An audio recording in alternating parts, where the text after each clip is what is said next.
Hi guys, I hope everybody is having a good night. I read the first 32 pages of When the Night Bells Ring, like I said I would. It took me a couple days because I kept forgetting that I had to read it, but I did. I took the dust jacket off just because those tend to get messed up when I'm reading, because my books just kind of get thrown around and stuff. And Penny is doing this little update with me, unless she knocks the iPad over again. Anyway, so the book, it does start off a little slow. The first couple of pages, it is a little dry, but it picks up. So we have our two characters, Mads and Waynoka. They are climate refugees. So basically in this setting, in this world, global warming really fucking things up.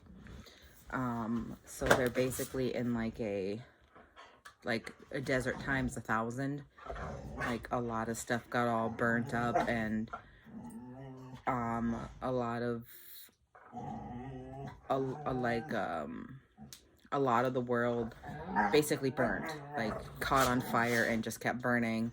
And so these two are trying to go to, I believe it was New York is what they were looking for, where they hear conditions are a lot better and it's safer to live there and stuff. So they're going through the desert. They have like a day left before they get to where they're trying to go. And they come across this ghost town.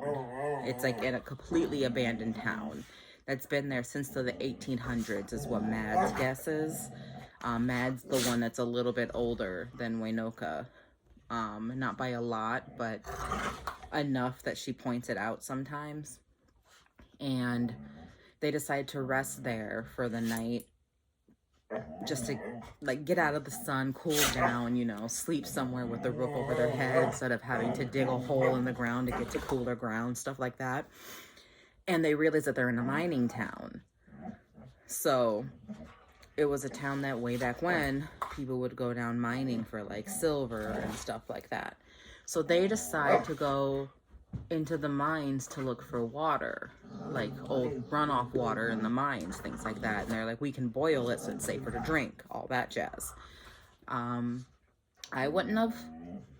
I would have risked the day without water to keep going to the city, but that's just me.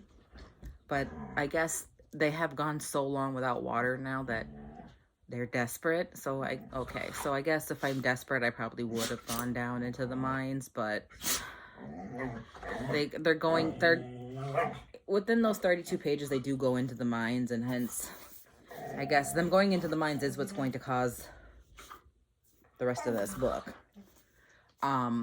So they go into the mines and they just keep going down and down and down and down. And I just, at some point you gotta be like, you know what? No, thank you. No, thank you. Let's go back up and up. But they don't. They keep going down. And they start hearing like a bell ringing, and that doesn't freak them out. Well, it freaks out Waynoka, but she's trying to be like this tough girl because she doesn't want Mads to see her as like a little kid, even though she's an adult. Waynoka's thought process is really weird. Like, she worries about everything. And like, she's worried that Mads will see her as like a little kid or something when she's like almost 30, I'm pretty sure, and Mads is like in her 40s. So I'm like, why are you thinking like that to begin with? Anyway, I don't know. I don't think Waynoka's gonna be one of my favorite characters. Just reading her thought process and stuff, I already am kind of like, I don't think I'm gonna care for you much. But they kind of, shit happens. So I don't want to do a completely like full of spoilers review, but shit happens and they end up kind of stuck having to just keep going down. Like, they lose their ability to go back up. And so they find like the page ends with them finding like a little room that's obvious that someone's been living in that room. and they find a diary that's just labeled Lavinia's diary, and that's where it ends. And so that's the next page that I'm going to start reading is titled Lavinia's diary, and it's a diary entry, and then it for a couple pages, and then it goes back to the Dust Devils. So I will be reading from page 31 all the way to 66 for this next review. And then I'll be back on here to tell you more about what's going on. I like it so far. It's, again, like I said, the beginning was a little slow, but once they get to the ghost town and then they go into the mines, that's where it kind of picks up, because you get the tension of them being in the mine by themselves, surrounded by the darkness with nothing but these weird wind-up flashlights. That's Penny's opinion on the review.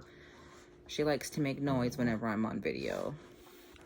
But it's starting to pick up, and now that they're in this room, and the diary entries are from the past, so when that town was all thriving and stuff, so it's going to be interesting to see the past kind of meet up with the present.